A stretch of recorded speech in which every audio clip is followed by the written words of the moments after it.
Bom dia, pessoal, tudo bem? Tranquilo? Hoje a gente vai iniciar aí o nosso encontro aí relacionado ao Estatuto dos Militares. A previsão aí que a gente tenha pelo menos 2 encontros aí de Estatuto dos Militares. Hoje a gente vai passar uma prévia do conhecimento e depois a gente vai ter um complemento e depois resolução de exercícios, tá bom? Então, o nosso foco de aula é o Estatuto dos Militares, a Lei 6.880/80, né? Então, 1980.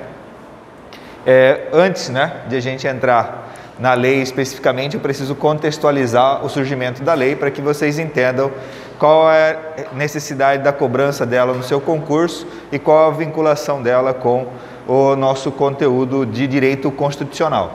Então, nós já tivemos a aula de Forças Armadas, lá do título 5, capítulo 2, mas a gente vai contextualizar a Lei 6.880 dentro da Constituição, tá bom? Então, só para relembrar, nós temos aí o artigo 142 que menciona as Forças Armadas constituídas pela Marinha, pelo Exército e pela Aeronáutica, são instituições nacionais, permanentes e regulares, organizadas com base na hierarquia e na disciplina, sob a autoridade suprema do Presidente da República e destinam-se à defesa da pátria, a garantia dos poderes constitucionais e por iniciativa de qualquer destes da lei e da ordem. Então, nesse dispositivo, nós encontramos 4 finalidades para as Forças Armadas. A primeira, defesa da pátria. Então, a primeira finalidade dela, a defesa da pátria. A segunda, garantia dos poderes constitucionais. A terceira, garantia da lei. A quarta, garantia da ordem. Então, nós temos 4 finalidades para as Forças Armadas aí. E essa realização aí, ela sempre vai ser baseada na hierarquia e na disciplina. E a lei do Estatuto dos Militares, ele vem tratar também a respeito dessa situação aí, para que a gente possa entender o seu funcionamento. Então aqui eu trouxe também lá que nós aprendemos já em direito constitucional, nós temos aí quem é o chefe maior, a autoridade suprema, o presidente da República. Para o conteúdo de oficial, também cai a Lei Complementar 97. Nessa Lei Complementar 97, ela menciona que entre o Presidente da República e os comandantes, né, das forças, nós temos o Ministério da Defesa, representado pelo Ministro do Estado da Defesa. Correto? Então, essa é a estrutura, né, que nós temos hoje dentro das Forças Armadas. E no artigo 142, parágrafo 3º, a gente começa a visualizar o esboço da Lei 6.880. Aqui nós visualizamos o seguinte, ó, os membros das Forças Armadas são denominados militares. Então, a primeira coisa que a gente tem que visualizar aqui é que quando a gente estuda a Lei do Servidor Civil, que é a Lei 8.112, né, do Servidor Civil da União, a gente chama Servidor Público Civil, né, ou Servidor Público. Aqui nós não chamamos o militar de Servidor Público Militar, nós chamamos só de militar. Então, se vier na sua prova escrito Servidor Público Militar, está errado. Por quê? Porque nós trabalhamos com a literalidade. Na literalidade, eles sempre são chamados de militares, tá bom? Então, muito cuidado em relação a isso. Aí ele menciona assim, ó, aplicando-se-lhes, além das que vierem a ser estabelecidas em lei, as seguintes disposições. E aí vem várias disposições na Constituição, correto? Mas o nosso foco agora é nesse tópico aqui, ó. Além das que vierem a ser fixadas em lei. Que lei que é essa?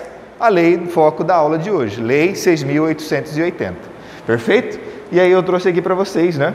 Informação, Lei 6.880 dispõe sobre o Estatuto dos Militares. E um ponto super importante é que no conteúdo programático consta apenas do artigo 1º ao artigo 49, beleza?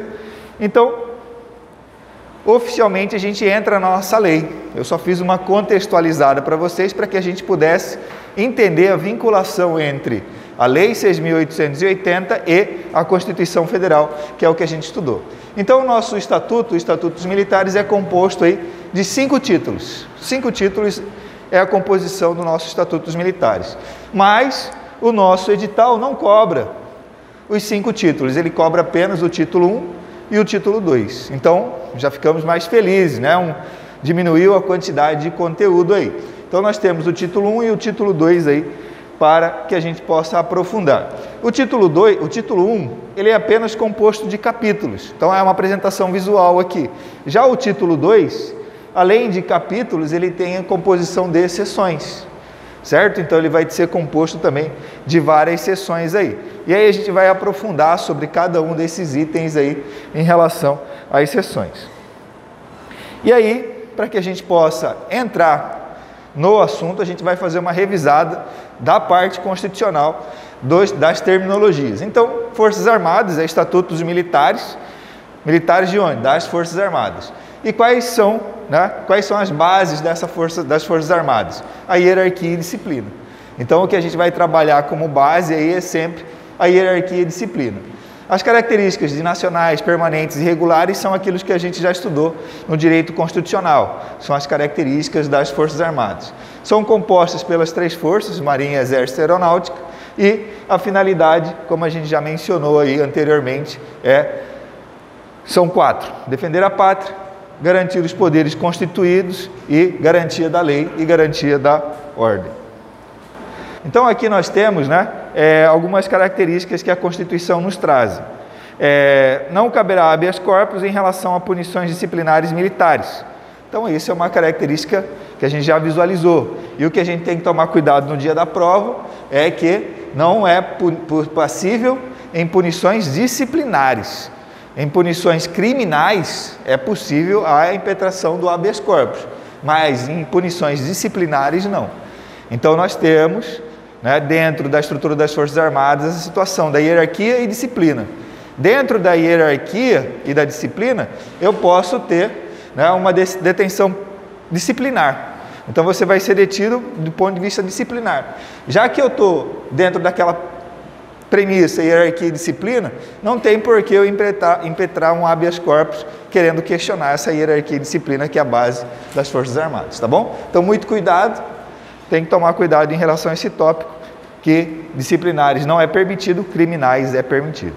O segundo item importante aí que a gente tem que visualizar é que o militar em atividade que tomar posse em cargo ou emprego público civil permanente, ressalvada a hipótese prevista no artigo 37, inciso 16, será transferido para a reserva.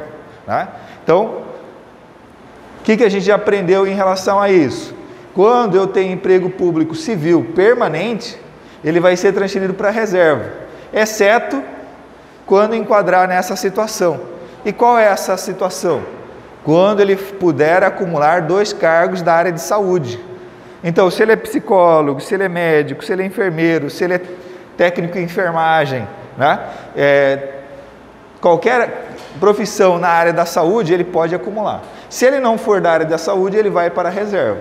E a gente vai aprender posteriormente que existe reserva remunerada e existe reserva não remunerada. E aí eu já até antecipo. Reserva não remunerada não é considerado militar, que a gente vai visualizar daqui a pouquinho. Então, ao militar são proibidas a sindicalização e a greve. Aí vem um ponto importante, para que a gente possa entender um pouquinho mais a respeito disso, agora que a gente está estudando a Lei 6.880. A gente estudou a Lei 6.800, a gente está estudando a Lei 6.880 que fala dos militares. E aí eu vou fazer uma junção com um pouco de história naval, que é o que vocês estão estudando, que aí fica até mais interessante. Qual que é a finalidade da sindicalização?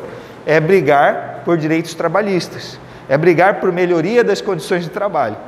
Se eu for brigar, significa que eu vou enfrentar o meu superior. E na área militar eu tenho hierarquia e disciplina. Se eu peitar o meu superior, eu estou indo contra a hierarquia e disciplina, correto? Então eu tenho essa situação. A partir do momento que eu sou proibido de me sindicalizar, automaticamente eu sou proibido de entrar em greve.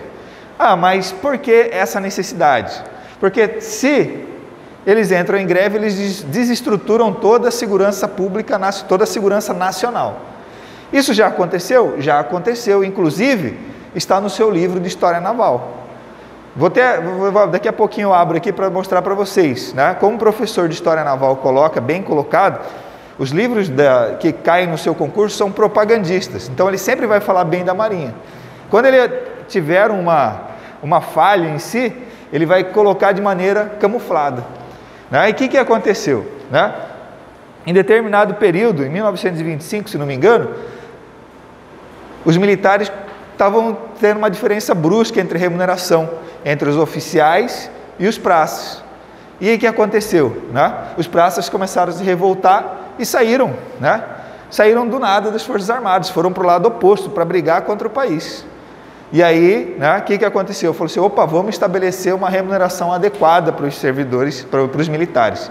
Então, esse foi um ponto principal aí, para que fosse proibida a sindicalização e greve. Por quê? Qual que é o efeito? Ah, não quero mais lutar pelo meu país, eu vou lá lutar pelo outro país.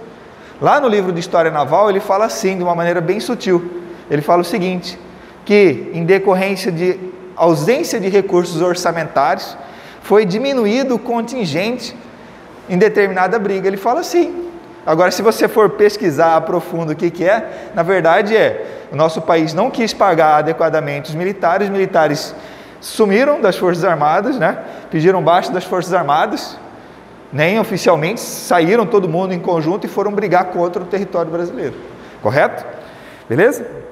Então, e o outro ponto aqui, o militar, enquanto serviço ativo, não pode estar filiado a partidos políticos, né? Em relação à greve, aos outros órgãos da segurança pública não é proibido. Então, depende, né? Depende. Por quê? Porque para o seu concurso não é proibido, porque não está escrito na Constituição. Agora, para um concurso jurídico, aí sim. Por quê? Porque o STF, né? O STF já decidiu que a polícia, militar, civil, eles são um braço da segurança nacional. Por ser um braço da segurança nacional, essa proibição de greve estaria estendida a eles também. Mas é uma interpretação do STF, então só vai cair caso o concurso deixe claro que pede interpretação do STF. No seu concurso não existe proibição de greve das polícias, tá bom? Tá, então aqui, só para finalizar, então o militar, enquanto serviço ativo, não pode estar filiado a partidos políticos. Ou seja, caso ele esteja em exercício, não pode. Agora, quando ele já está reformado, né, quando ele está na reserva, aí não tem problema nenhum. Então, o que a gente já tem que ter em mente? Que nós temos serviço ativo e a inatividade. Inatividade é quando você está na reforma, você foi reformado, ou quando você está na reserva, que a gente vai ver daqui a pouquinho o que é exatamente. Só vou achar aqui o dispositivo de História Naval aqui, para complementar com vocês a aula. Esse é o capítulo, deixa eu ver que capítulo que é, página 82, capítulo 5. Então, só complementando aqui, pessoal, né? Aqui o capítulo 5, atuação da atuação da Marinha nos conflitos da regência e do início do segundo reinado, né? Então, avançando um pouquinho aqui.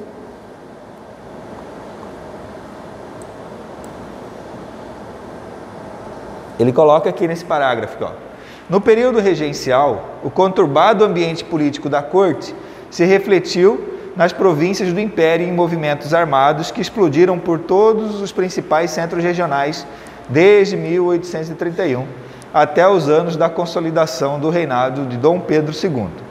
A Marinha da Independência e da Guerra Cisplatina, constituída por elevado número de navios de grande porte, foi sendo transformada em uma marinha de unidades menores, tá? Próprias para enfrentar as conflagrações nas províncias e ajustadas às limitações orçamentárias. Não sei se você sentiu aí, ó. Eu diminuí, mas eu diminuí porque eu quis, né? Olha o que ele fala aqui, ó. Constituída por elevado número de navios de grande porte, então estava grande a marinha. Foi sendo transformada em uma marinha de unidades menores, então eu estou diminuindo. Aí ele vem falar que é por um motivo que ele quis, ó. Própria para enfrentar as conflagrações nas províncias. Então, eu vou diminuir porque a província eu vou diminuir, mas aí depois ele falou, e ajustada às limitações orçamentárias. Aí você vai pesquisar, né, no livro de história realmente, aí você vai visualizar que a Marinha estava em crise financeira, e aí ele não estava pagando os praças, e aí eles demandaram para o outro lado. Então, por exemplo, Guerra da Cisplatina, qual que é o prazo da Guerra da Cisplatina? Qual que foi o período da guerra da Cisplatina?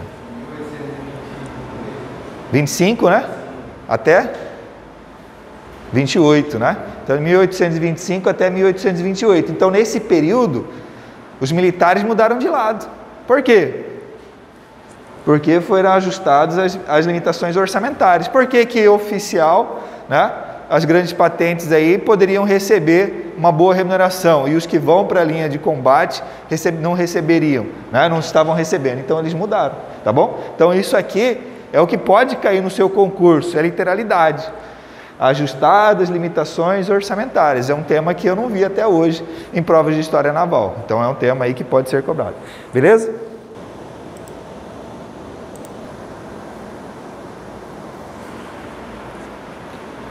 Então, tranquilo aí essa parte, né, de sindicalização e greve, e aí eu contextualizei aí com um pouco de história naval. O interessante é quando a gente vai contextualizando os dispositivos, tanto com direito constitucional, com história naval, para a gente entendendo aí todo desenrolar aí da evolução da legislação. Então, dando sequência, então... Fala, digníssimo, tudo bem? Você acabou de acompanhar o início da nossa aula do Estatuto dos Militares, do nosso curso presencial para o processo seletivo RM2 da Marinha. Agora você também pode se juntar à família Fita. Nós estamos lançando a nossa turma EAD, então você também pode ter acesso às aulas que são gravadas durante a realização das nossas aulas presenciais. Agora você pode também acompanhar a mesma qualidade que o aluno da turma presencial também possui. Como que você faz? Acesse o nosso site fitaconcurso.com.br, clique no link lá da turma desejada e venha fazer parte da turma EAD da família Fita. Te aguardo, até mais!